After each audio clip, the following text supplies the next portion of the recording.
So I'm going to make a quick video on how to fix these power window switches in these Volvo 240s. I checked power to the fuse. Fuse is fine. I checked power to the relay that's under there, and that's fine. So all I can kind of bring it down to is the actual switches themselves, which are absolutely doing nothing. Oh wait, key's not in the ignition. But yeah, the switches are doing nothing. There's a quick way to clean these things up, just to, I guess, get your car back on the road, just so you can use, your windows and stuff. In Arizona, you can't go without rolling down your windows or either good AC, which 240s do not have good AC. So yeah, we're going to go over that real quick, and hopefully this helps somebody out. Cool. So as you may be able to tell, there's 1, 2, 3, 4 little tabs you got to pop out. I use a little flathead just to stick inside the crack and kind of pop them loose. When you do take it apart, you're going to want to hold it up like this because there's a ton of little parts in here that can fall out. If you hold it like this, they'll all stay inside this little bucket. If you don't, you'll be searching around the garage to try and find them because I doubt you'll find replacements anywhere. But yeah, let's pop this thing apart and we'll see what we can do about this thing.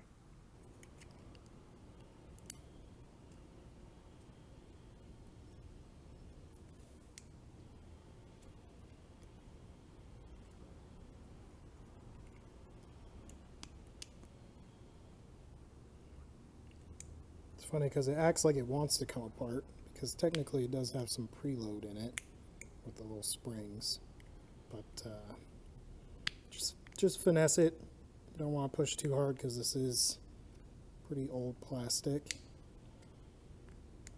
but sooner or later you'll get it apart. I'm being a little rough with it though. There we go. Now what you want to do is pop, and everything falls apart. It's not too bad. Just if you keep it up like this, it falls apart inside this little tub. If you hold it the other way, it's just gonna fall out on the ground. But let me drop all this stuff on the ground. I'll show you all the parts that are in it, and I'll show you the parts that you need to clean. I'll show you the parts you need to swap over. So here's everything that's inside this little box. There are the ball bearings, which there's 2 of them. There's the little arms, which there are 2 of them, and then there's each side of the switch. What I do to clean these things up and try and get them working again is I clean up each little contact point on these arms, which there are 3. There's this one, there's that one in the middle right there, then there's that one right there. As you can see on this one, 1, 2, 3. And then you want to clean up all these little points on the actual switch, which 1, 2, 3, 1, 2, 3.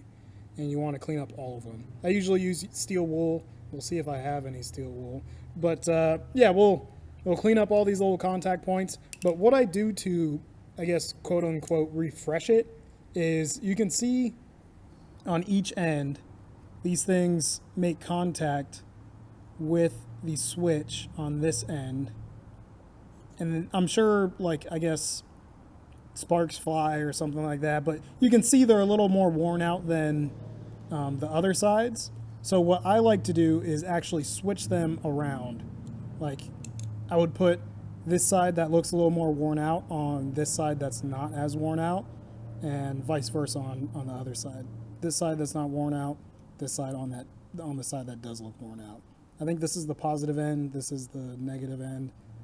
Or the switching. I don't know much about electricity and angry pixies, and I don't know anything about this stuff, but I do know this worked on the other side of the car. When I cleaned it separately, or just cleaned the contacts, it didn't work, but when I switched them around, it did. So we're going to try this. I'm going to go to the bench and show you how to put it all back together once it is clean, then we'll move on.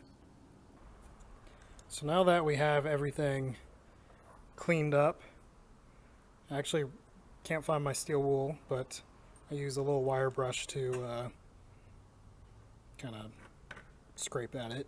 So yeah, you're just going to want to put it back together. Like I said, the more used bit, I flip it around and put it onto, I think that's the positive side, because when I checked the, yeah, that's the positive side. That's where, from this side, right there, power goes all the way through the thing to that. And I don't know. I'm not very good with electricity, or electrical stuff. But we're gonna try this. More contacted part to the less contact. Well, the power. More contacted part to the power. Nice. Ah, come on. Then these little bearings, they just sit right in the middle of these guys. And then when you put it back together, all you want to do is kind of, like the ball bearings, they sit inside that little groove. So all you want to do is keep this level, keep the switch as level as possible.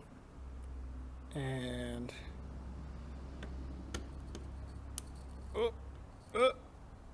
oh no, I made a bad mistake. It's backwards. One sec. Okay, I don't know what I did wrong there, but let's try this again. I'm pretty sure, oh yeah, there are two different sides. This smaller tab needs to go on that smaller tab. That bigger tab needs to go on that bigger tab. But yeah, just kind of keep everything level. Ball bearings are in place. And just push down. Perfect. Now let's throw this in the car and see if that fixed the problem. Cool, so I got the power on, got the switch installed. Let's see if this fixes our window problem. Hey, look at that. And it goes up, perfect. Yeah, this switch was literally, it was doing absolutely nothing before, and now it's got life. And as you can see, these switches, oh, that one goes down, but it doesn't go up. And then that switch, see, like all of these switches need to be cleaned out because for some reason, those contacts, they just weren't making a good, connection. So yeah, pretty simple. Just thought I'd make a little video about that. Hopefully this helps somebody out. And if it did help you out, make sure to subscribe for more Volvo enthusiast group content. And maybe I'll post some more tips like this. I mean, I can only post when, oh, I turned the ignition off, obviously. But I can only post tips like this when I actually figure them out. So don't expect too much from me. I'm not the smartest man in the world. But yeah, hopefully that helped you guys out. You guys remember to drive safe and have a good rest of your day.